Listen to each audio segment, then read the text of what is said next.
नमस्कार साथियों, मैं अमृत सैन इस वक्त मौजूद हूँ जैसलमेर के हमारे पूर्व विधायक रूपाराम जी है, जो गांव-गांव जाकर नरेगा बचाओ अभियान के तहत घूम रहे और लोगों को उनके क्या नुकसान है उनके बारे में बता रहे हैं कि अभी जीराम जी आया, उनके विरोध में गांव-गांव जाकर ढाणी जाकर घूम रहे हैं। हम उनसे बातचीत करेंगे कि क्या कुछ उसमें महानरेगा में और जीराम जी में बदलाव आया है।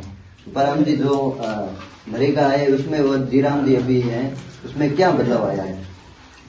भारत में लगभग 80% लोग गांव में रहे और गांव में लोग हैं, काल पड़े तो कुछ लोग मवेशी ले दूसरे गांव चले जाते हैं, कुछ लोग युवा है, कोई स्किल्ड लेबर है, कोई लकड़ी का काम करते हैं, पत्थर का काम करते हैं, वो भी अपने गांव से मजदूरी गांव में नहीं मिलती और जगह चले जाते हैं। गांव में अपने घर की रखवाली, छोटे मोटे पशुधन, इसके लिए गांव के अंदर लेडीज है, कुछ बुजुर्ग लोग है जो बहुत ज्यादा हार्ड वर्क नहीं कर सकते, वो गांव और ढाणी में रहते हैं। पूरे भारत में लगभग 6,90,000 गांव हैं और करीब 30 लाख ढाणियां हैं, वहां लोग रहते हैं। तो कांग्रेस ने इसमें विचार किया कि जब भी कोई अकाल पड़ता है, क्या वैसे भी मजदूर को मजदूरी करनी पड़ती है, तो 2006 में एक कानून बना के और महानरेगा लागू किया।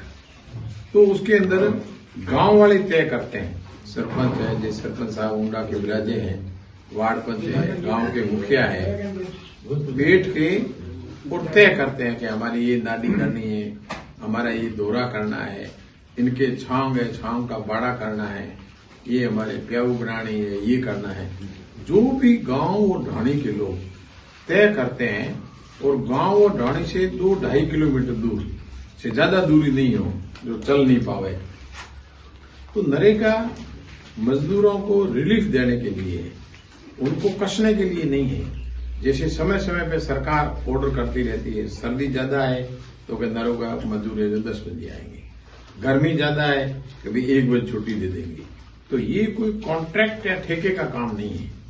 पर मोदी जी के मन में भारत में लगभग जो टोटल 140 करोड़ है, उसमें 100 करोड़ के आसपास गरीब है, मजदूरी करने वाले हैं। तो उनको मजदूरी मिलती है तो उनके पेट में दर्द होता है। तो इस एक्ट का इन्होंने परिवर्तन किया। अब इसकी सैंक्शंस प्रपोजल दिल्ली में सैंक्शन होंगे।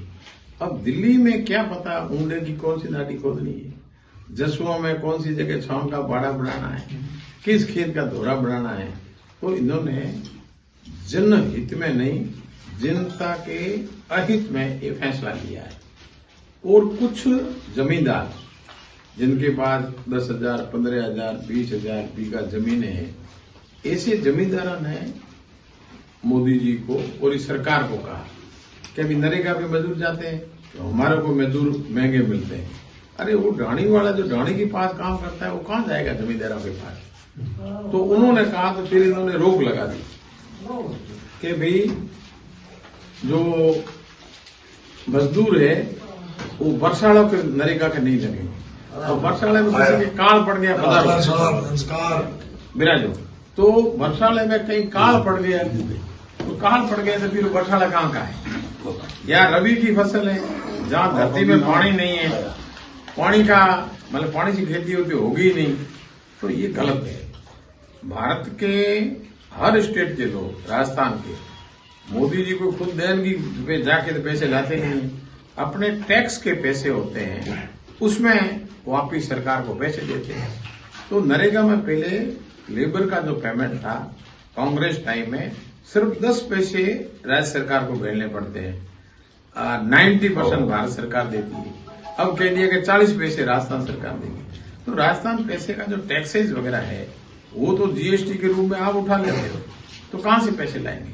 तो मूलतः ये है कि महानरेगा योजना को ये मार्च तक के पहले के हमारे 2 वर्ष का प्लान सैंक्शन था, ये महीना 1.5 महीना और चलेगा। उसके बाद में लगभग महानरेगा बंद हो गया है। गरीब पे पेट पे लात मारी गई है। पूरे भारत के 788 जिले सब जगह आंदोलन चल रहा है। हमारे राहुल गांधी जी के निर्देश है, उसमें पूरे देश में मोदी जी का विरोध हो रहा है। ये गरीबों के लिए, किसान के लिए, पशुपालकों के लिए ये नरेगा जो हितकार योजना है, पहले जैसे कानून बनाया था उसी रूप में वापस चालू करें। और मनरेगा में और जीराम जी में जो दिन की संख्या है वो 25 दिन की बढ़ोतरी की गई है, वो क्या आपको लगता है कि सीधा जनता को इससे फायदा मिलेगा? भाई जनता के पास में काम ही नहीं खोलोगे, आप भले 200 दिन कर लो, भाई काम तो उसके पास में खोलोगे ना। अब जैसलमेर में किसी को ठेका दिया अडानी अंबानी का, तो ये मजदूर यहाँ काम करने थोड़ी जाएगी, 125 दिन पूरे कैसे होंगे?